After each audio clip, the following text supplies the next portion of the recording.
समस्ता सकला जगत सुखोई पूर्णतमं वेद परापरो। थावले वाली माई जो है वो थावे में रहती थी, लेकिन वो अदृश्य रूप में रहती थी। और असु भगत नाम का एक व्यक्ति था जो जाति से चमार था। वो भगवती माँ का पूजा करता था और काम तो अपना दैनिक करता तो करता राजा के यहाँ सेवा करता। लेकिन उसके यहाँ क्या होता था कि जिनको भोजन नहीं होता था घर में, वो जाता था रसु भगतियां मांगने के लिए, तो वो चावल ऐसा दान करता था कि अपनी जिंदगी में ऐसा चावल कोई खाया ही नहीं, इतना खुश हुआ।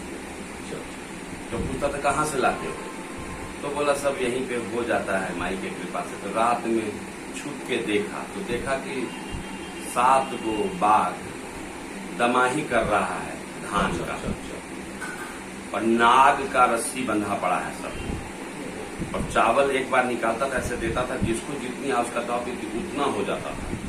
अब ब्राह्मणों का उस समय वर्चस्व था और रसु भगत जाति के चमार थे, तो उन्होंने सोचा कि क्यों नहीं इसका नाम हो जाएगा तो हमारा काम खराब हो जाएगा। तो रसु भगत के बारे में राजा को शिकायत लगा दिया। राजा ने बोला कि ऐसा करो कि तुम तो छोटा जात के हो, क्या भक्ति करता है तुम?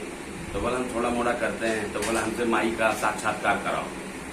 तो बोला कि तो मंगलवार और गुरुवार को हम धान लगाते हैं, शनिवार को माँ से पूछ के बताएंगे।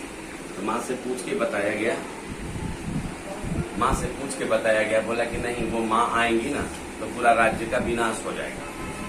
तो बोले कि छोटा जात है और हम राजा हैं, तुम हमको धमकी देता है, या तो तुम हमको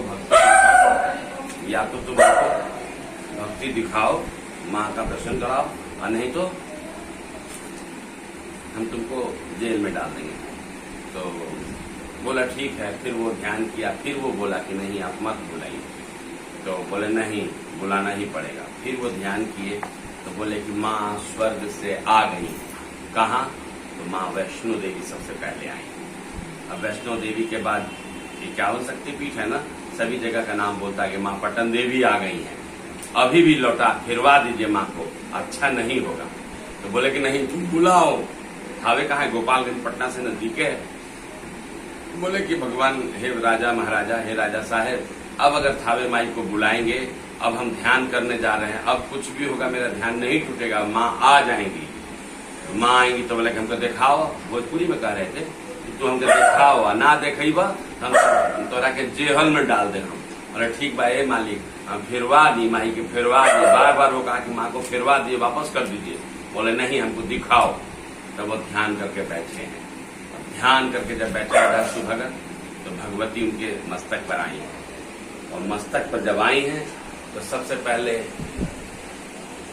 बोलते तो रोमांच होता है कि उनका मस्तक जो है घड़ा की भांति थोड़ा थोड़ा चनकना शुरू हो गया। जैसे जैसे चनकने लगा उससे रुधिरधार यानी कि रक्त बहने लगा बहुत तेजी से, और सबसे पहले माँ का हाथ निकला, खूब सुंदर सा हाथ निकला, और सोना का एकदम माँ का पूरा स्वर्ण रंजित माँ का चूड़ी आया है। और देखते देखते अब राजा पागल हो गया। बोले नहीं, अब बंद कर दो, हे रसु भगत बंद कर दो। तब तक में माँ आ गई और राजा पागल हो गया और पूरा भवन में आग लग गया, और रसु भगत उसी समय उसका प्राणांत हो गया। उसी स्वरूप का थावे में पूजा होता है। माँ अब रसु भगत बने हैं, और माँ का सोना का हाथ इतना ही निकला है माथे से, मस्तक की। आप वहाँ जाएंगे, उसी स्वरूप का पूजा होगा। बोले थावे माई की जय। हम लोग क्या करते हैं, हम लोग को ये भ्रम हो जाता है ब्राह्मणों को कि रात दिन हम पूजा करते हैं, भगवान हमको दर्शन नहीं देते हैं। और ये छोटा जात डोम चमार हरकोर मित्र, ये लोग क्या भक्ति करता है? हम लोग श्रेष्ठ हैं, हम लोग को बोध कराया जाता है बालपन से कि हम ब्राह्मण हैं, शूद्र हैं, ब्राह्मण हैं, ब्राह्मण हैं।